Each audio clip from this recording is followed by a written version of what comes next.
Hello बच्चों, आ गया है आपका अपना सुभाष सर लेकर मैथ्स का एक नया टॉपिक।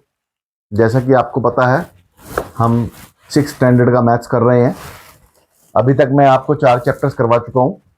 4 चैप्टर्स में पिछला चैप्टर हमने बेसिक ज्योमेट्रिकल आइडियाज़ किया था। उस बेसिक ज्योमेट्रिकल आइडियाज़ में हमने क्या पढ़ा था कि लाइंस, लाइन सेगमेंट्स और रे, ये चीजें पॉइंट, लाइन, रे, लाइन सेगमेंट, ये चीजें हमने पढ़ी थी। ठीक है, आज अब हम चैप्टर 5 स्टार्ट कर रहे हैं, अंडरस्टैंडिंग एलिमेंट्री शेप्स। इसी से रिलेटेड आगे ये है, इसको हम देखते हैं इसमें क्या अब पढ़ेंगे। इससे पहले कि मैं आज का टॉपिक स्टार्ट करूं, आपसे रिक्वेस्ट है कि मेरे इस चैनल को सब्सक्राइब, शेयर और लाइक करना जरूर करें। और जो इस चैनल पर नए आए हैं वो सब्सक्राइब जरूर करें और सभी बेल बटन जरूर दबाएं, क्योंकि यही बेल बटन आपको आपके परीक्षा में सफलता दिलवाएगा। ठीक है, चलो शुरू करते हैं आज का topic, understanding the elementary shapes. अब जो हमने ये एलिमेंट्री वो किया था, पॉइंट, लाइन और लाइन सेगमेंट्स। लाइन में हमने देखा था कि लाइन की कोई मेजरमेंट नहीं होती है, क्योंकि लाइन जो है दोनों साइड्स पर अनलिमिटेड होती है। ठीक है, इसको हम मेजर नहीं कर सकते, क्योंकि ना इसका एंड है और ना इसका स्टार्ट है। ऐसे ही रे का स्टार्ट तो है लेकिन एंड कोई नहीं है, इसको भी हम मेजर नहीं कर सकते।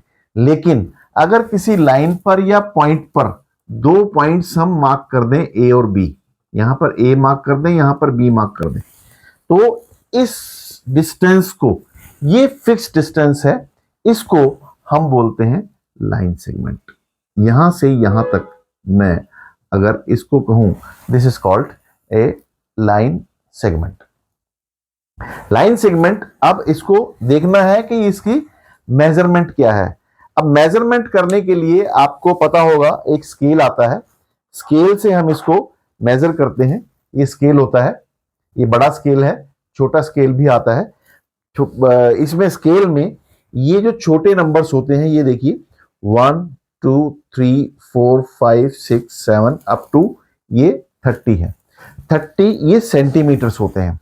और ये नीचे जो है, जो बड़े वाले हैं, 1 2 3 4, तो 1 फुट जो होता है, इट इज 1 फीट। तो 1 फुट का होता है ये, और 1 फीट में 12 इंचेस होते हैं और 30 सेंटीमीटर्स होते हैं। ठीक है, ये स्केल है। इस स्केल से हम इसको नापते हैं। अगर मैं इसको नापूं तो हम इसको ए पर रखकर और बी तक नापेंगे, तो ये यहां पर आ रहा है 14, तो 1 टू लेकर 14 तक। तो इसका जो मेजरमेंट है दैट इज 14 सेंटीमीटर। तो इसको हम बोलेंगे 14 सेंटीमीटर। ठीक है, और अगर मैं इसको इंचेस में नापना चाहूं तो ये इंचेस में कहलाएगा 5.8 इंचेस। ठीक है, तो ऐसे इसको हम मेजरमेंट करते हैं लाइन सेगमेंट को, और इसके लिए हम मेजर करने के लिए इस स्केल का इस्तेमाल करते हैं।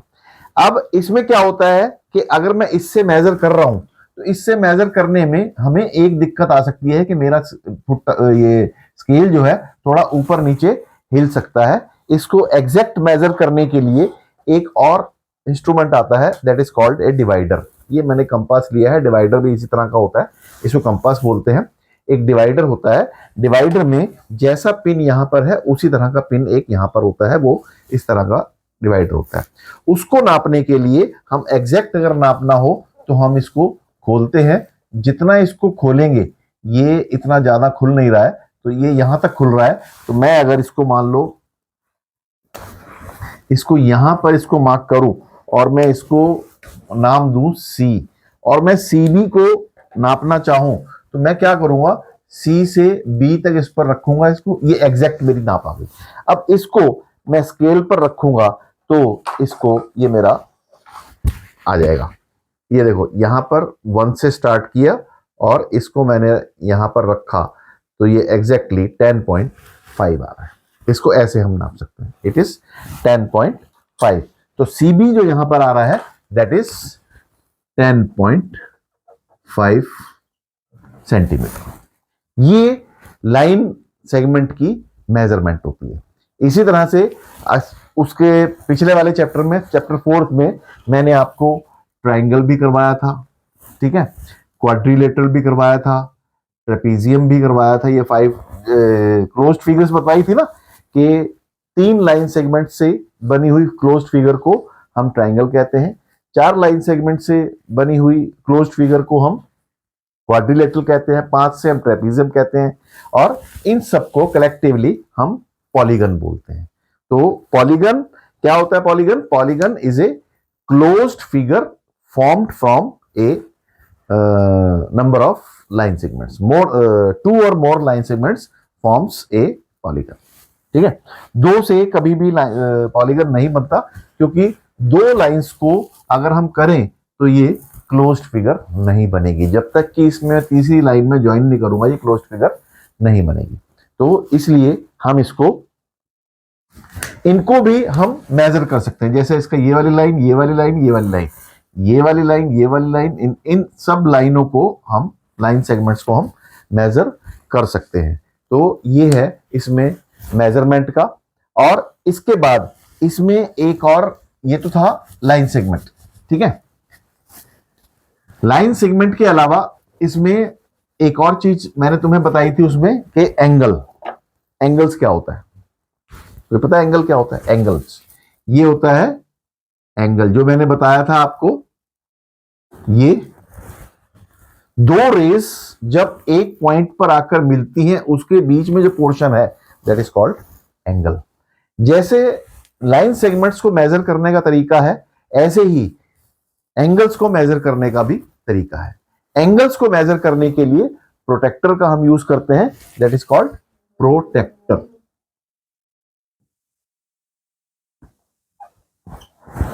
अब प्रोटेक्टर क्या होता है? प्रोटेक्टर, अभी मेरे पास यहां पर प्रोटेक्टर नहीं है, तो नहीं तो मैं आपको इसको नाप के दिखाता। प्रोटेक्टर इस तरह की एक ये होती है, डी शेप में एक प्लास्टिक की, जैसे ये स्केल है प्लास्टिक का, ऐसे ही डी शेप में ये होता है। अगर इसके सेंटर से यहां पर ऐसे मैं मार्क कर दूं तो ये 90 डिग्री होता है, यहां पर 90, ठीक है। और इसमें ये 2 तरह की लाइनें होती हैं यहां पर, एक इसी और एक ऐसी, ये डी बनी होती है। इसमें इधर भी यहां पर ये डिग्रीज होते हैं और इधर भी डिग्रीज होते हैं, 2 तरह के डिग्रीज होते हैं। इसमें ये 0 to 90 और 90 to 180 तक होते हैं, और एक इस तरह से होते हैं 0 to 90 एंड 90 to 180 दोनों। एक नीचे वाले में 0 to 90 और 90 to 180, फिर ऊपर वाले में 0 to 90 और 90 to 180। इसका क्या रीजन होता है वो मैं आपको बताऊंगा। जब इसको हम नापते हैं तो ये वाला जो पोर्शन है, ये वाला पोर्शन हम यहां रखेंगे, ठीक है। ये जो सेंटर डॉट है, सेंटर वाला डॉट, ये वाली लाइन है, इसको हम यहां पर प्लेस करेंगे, और प्लेस करने के बाद फिर जिस एरो की तरफ ये जा रहा है, ऐसे यहां पर मान लो ये वाला ये यहां पर आता है, और ये जो है ये 0 to 90 वाले में आएगा, और मान लो ये आता है 35 डिग्रीज, तो ये 35 डिग्रीज, और इनमें 90 इसको डिग्रीज से मेजर किया जाता है। जैसे लाइन सेगमेंट को हम किससे मेजर करते हैं? सेंटीमीटर से या मिलीमीटर से। अब उसमें मैंने आपको मिलीमीटर नहीं बताया। जैसे इसमें 1 से, ये 0 से 1 तक, 1 से 2 तक, इसके बीच में ये जो छोटे छोटे डॉट्स लगे हुए हैं, लाइंस लगी हुई हैं, ये एक बड़ी लाइन है बीच में और एक फिर सबसे बड़ी लाइन है। 0 से 1 के बीच में छोटी छोटी लाइंस हैं, ये मिलीमीटर से, और ये सेंटर में 0.5 मिलीमीटर है, उसके बाद फिर पूरा 1 मिलीमीटर है। तो इनको मिलीमीटर्स में हम कन्वर्ट करते हैं। तो 30 को अगर मैं 10 से मल्टीप्लाई करूं तो ये 300 मिलीमीटर्स के इक्वल ये स्केल हुआ। ठीक है, क्योंकि सबको पता है कि 1 सेंटीमीटर में 10 मिलीमीटर होते हैं, तो 30 सेंटीमीटर में कितने मिलीमीटर हुए? 10 इंटू 30, दैट इज 300 मिलीमीटर्स। तो ये आपका एंगल्स को मेजर करने का फॉर्मूला है। एंगल्स को हम ऐसे मेजर करते हैं। ठीक है, और एंगल्स को मेजर करने के लिए अब मैंने जो आपको तरीका बताया प्रोट्रैक्टर से इसको ऐसे मापना है। कैसे नापना है, दोबारा आपको बता रहा हूं कि आपको ऐसा प्रोट्रैक्टर जो है, जो आपको मिलेगा बाजार में अवेलेबल है, आपके पास ज्योमेट्री बॉक्स होगा उसमें भी अवेलेबल है हुआ। ये ज्योमेट्री बॉक्स में 3 चीजें मेन इंपॉर्टेंट अवेलेबल होती हैं। एक डिवाइडर, डिवाइडर क्या मैंने बताया कि उसमें ये वाली एक सुई होती है, और एक ऐसी ही पिन जो है इस तरफ होगी, वो डिवाइडर कहलाएगा। जिसमें पेंसिल लगी हो और एक तरफ पिन हो वो कहलाएगा आपका कंपास। इसको कंपास बोलते हैं। इसका क्या यूज होगा मैं आपको आगे बताऊंगा। और एक होता है उसमें स्केल। उसमें एक और चीज होती है, 2 ट्रायंगुलर फिगर्स और होती हैं। उन ट्रायंगुलर फिगर्स का क्या यूज होता है, वो भी एंगल बनाने में काम आती हैं, वो मैं आपको बाद में बताऊंगा। ठीक है, आइए अब हम देखते हैं कि मैंने बता रहा था कि इसको 90 डिग्री से, अगर इसको 90 डिग्री आ रहा है, इस प्रोट्रैक्टर से हमने इसको नापना है। और एंगल, ये जरूरी नहीं है कि अगर एक रे ऐसी है तो दूसरी रे ऐसी हो रही है। ठीक है, तो ये भी एक एंगल बन रहा है। ठीक है, और एक एंगल इस तरह का बनेगा, स्ट्रेट एंगल। ठीक है, अगर मैं इसको डी से ऐसे इसको नापूं, ये वाला यहां से यहां तक नापूं, तो ये एंगल कहलाएगा 90 डिग्री का। इसको देखो प्रोट्रैक्टर पे अगर मैं देखूं, ये 90 डिग्री का एंगल कहलाएगा। ठीक है, ऐसा ये 90 डिग्री का हुआ। अगर इसको मैं अगर ऐसे करूं, एक एंगल ये कहलाएगा। ये 0 to 90 के बीच में होगा। और अगर मैं इस एंगल को यहां से ऐसे कर दूं, तो एक एंगल ये वाला कहलाएगा। ये 0 से 90 से बड़ा होगा, ये 90 से छोटा होगा। अब एंगल्स जो है, अब देखो किस तरह के हैं एंगल्स के टाइप जो है वो मैं आपको बताता हूं। Angles, types of angles. अब एंगल किस किस तरह से बन सकते हैं ये मैंने आपको अभी प्रोट्रैक्टर की शेप में बताया था। अब मैं यहां पर बताता हूं कि एक रे ये है और एक बिल्कुल इसके ऊपर स्ट्रेट, ये एंगल बना 90 डिग्री इसका। ठीक है, और एक ये रे है, ये इनिशियल रे कहलाती है। इसको इनिशियल रे बोलते हैं, स्टार्टिंग रे। ठीक है, जहां पर ये मिल रही है, और ये एडजेसेंट रे है। ये एडजेसेंट रे जो है अगर इनिशियल रे की तरफ झुकी हुई है तो ये लेस देन 90 डिग्री होगा। क्यों? क्योंकि ये 90 से रे की तरफ है। और अगर ये वाला एंगल,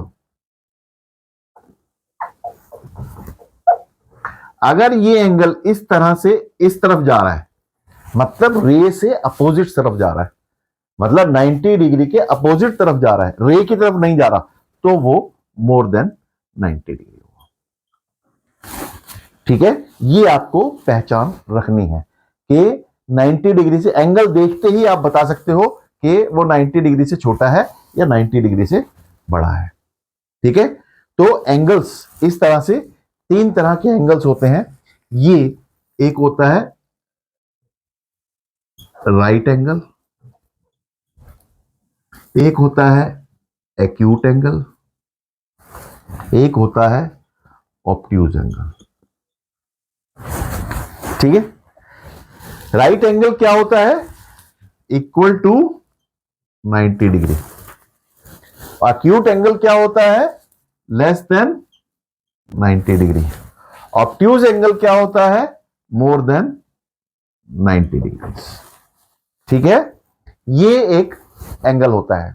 और ये तो हुए 90 डिग्री के लेवल के एंगल्स। अब एक एंगल और आता है इसमें, अगर मैं इस एंगल को, इस वाले एंगल को, जैसे ये रे है, इस एंगल को ऐसे बिछा के यूं अगर मान लो इसको इधर इधर करता जाऊं, ये एंगल जो है, एक ये एंगल, एक ये भी बनेगा। अगर एक ही स्ट्रेट लाइन में पूरा एंगल बन रहा है तो वो कहलाता है स्ट्रेट एंगल, उसको बोलते हैं स्ट्रेट एंगल। स्ट्रेट एंगल क्या है? Straight angle is a 180 degree angle. क्यों? देखो यहां पर अगर मैं इसको ड्रॉ कर दूं तो 90 डिग्री ये और 90 डिग्री ये, तो 90 प्लस 90 180 डिग्री इसका ये स्ट्रेट लाइन एंगल बनेगा। ठीक है, इस लाइन को अगर मैं इसके बिल्कुल हॉरिजॉन्टल बिछा दूं, ठीक है ना, तो ये एंगल जो है 180 डिग्री का, तो 180 डिग्री एंगल को हम बोलते हैं स्ट्रेट एंगल। अब एक और तरीका कि इस एंगल को अगर मैं यहां पर इस रे को पूरा घुमा दूं, पूरा घुमा के यहां से मैंने स्टार्ट किया, यहां से यहां तक ले आया दोबारा, तो ये पूरा एक एंगल बन गया। तो ये यहां से यहां तक 180 डिग्रीज, यहां से यहां तक 180 डिग्रीज, और अगर मैं यहां से स्टार्ट करके वापस यहीं ले आया तो ये आया 180 प्लस 180 360 डिग्रीज, और इसको हम बोलते हैं रिफ्लेक्स एंगल। ठीक है, तो एंगल्स जो है ये आपके 5 तरह के मैंने एंगल्स बताए: right angle, acute angle, obtuse angle, straight angle and reflex angle. ठीक है, क्या होता है एक्यूट एंगल? क्या होता है? जिसका मेजरमेंट 90 से नीचे है वो एक्यूट एंगल है, जिसका मेजरमेंट 90 के इक्वल है वो राइट एंगल है, जिसका मेजरमेंट 90 और 180 के बीच में है, more than 90 and but less than 180, it is obtuse angle. और जो एग्जैक्टली 180 डिग्रीज का एंगल है वो स्ट्रेट एंगल, और जो पूरा एक राउंड घूम के एक सर्कल में एंगल बन जाता है that is called a reflex angle, उसको हम रिफ्लेक्स एंगल बोलते हैं। तो ये 5 तरह के एंगल्स हैं, इनको आप याद रखिए। अब मैं आपसे 2-4 क्वेश्चंस पूछता हूं इसमें, वो क्वेश्चंस आप बताइए कि इसमें से कौन सा एंगल कितने एक्यूट है, कौन सा ऑब्ट्यूज है, और कौन सा स्ट्रेट है, और कौन सा। ये 37 डिग्रीज, 58 डिग्रीज, 91 डिग्रीज और 120 degrees, 90 degrees, 157 degrees, 180 degrees, 270 degrees and 360 degrees. ठीक है, ये एंगल्स कैसे कैसे एंगल्स हैं। ये जो है लेस देन 90 है, ये जो है लेस देन 90 है, ये जो है मोर देन 90 है, ये मोर देन 90 है, ये इज इक्वल टू 90 है, ये मोर देन 90 है, ये इज इक्वल टू 180 है, ये मोर देन 180 है, और ये इज इक्वल टू 360 है। ठीक, अब इसमें क्या बताना है आपने? लेस देन 90 वाले दोनों के दोनों एक्यूट, ये एंगल कैसे हुए? एक्यूट। मोर देन वाले क्या हुए? ऑब्ट्यूज, ये भी ऑब्ट्यूज, ये राइट एंगल, ये ऑब्ट्यूज, ये स्ट्रेट, ये रिफ्लेक्स से, इसको हम कोई ऐसा नाम नहीं देंगे, इसको रिफ्लेक्स। ठीक है, अब एक चीज और ध्यान रखो कि अगर एक राउंड घूमता है 90 डिग्री, 90 डिग्री के कितने राउंड्स घूमते हैं? देखो ये एक है, ठीक है, ये एक रे है, ये अगर 90 डिग्री तक घूमता है तो ये 1 क्लॉकवाइज क्लॉक। अब घड़ी घूमती है ना, आपने देखा हो घड़ी, घड़ी जैसे है, ये 12, ये 6, ये 3 और ये 9। घड़ी के सुई कैसे घूमती है, ऐसे घूमती है ना, इधर से इधर घूमती है, ठीक है। तो इस घुमाव को हम लेफ्ट से राइट को जब जाते हैं हम इसको हम क्लॉकवाइज बोलते हैं, और जब हम राइट से लेफ्ट को आते हैं तो हम एंटी क्लॉकवाइज बोलते हैं।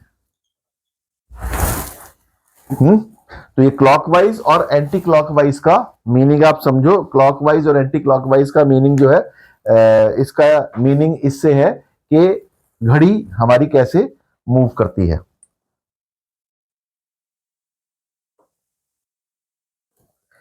ठीक है। अब ये जो एंगल्स की मेजरमेंट और एंगल्स के टाइप्स जो है, ये मैंने आज आपको बताया है। इससे अगला टॉपिक मैं अगली क्लास में स्टार्ट करूंगा। आज तक के लिए मैं इतना ही सिखाऊंगा, आगे के लिए हम नेक्स्ट क्लास में प्रोसीड करेंगे, और इस पूरे चैप्टर को, इस पूरे टॉपिक को मैं कल दोबारा से रिपीट करूंगा, नेक्स्ट क्लास में दोबारा रिपीट करूंगा। जैसे कि मैंने आपको बताया है कि ये क्लासेस जो मैं लेता हूं, उसका एक चैप्टर से रिलेटेड जितनी वीडियोस हैं वो मेरी एक ही लिंक में अवेलेबल होंगी। उसमें पिछली वीडियोस के, पिछले क्लासेस के सारे लिंक्स उसमें गिवन होंगे। ये आज मेरी इस चैप्टर की पहली क्लास है, तो इसमें अभी कोई लिंक अवेलेबल नहीं है। जब इसमें अगली क्लास होगी तो इस क्लास का लिंक जो है अगली क्लास में दिया हुआ होगा। जैसे मेरा 4th चैप्टर था, 4th चैप्टर में मैंने 6 क्लासेस ली हैं, उन लास्ट वाली क्लास में पिछली 5 क्लासेस के लिंक्स जो है उसमें अवेलेबल है। तो आप कोई देखना चाहता है तो आप एक बार में भी देख सकते हो, और नहीं तो आप एक एक करके भी वीडियोस को देख सकते हो। आज की क्लास मैं यहीं खत्म करता हूं। जाने से पहले आपसे फिर गुजारिश करूंगा कि मेरे चैनल को सब्सक्राइब करना ना भूलें, और बेल बटन दबाना तो बिल्कुल ना भूलें। और मैथ्स को फिर वही वाली बात, रटना नहीं है, समझना है। तो समझ के कीजिए, रटो मत, पढ़ते रहो, आगे बढ़ते रहो और सवाल मुझसे पूछते रहो।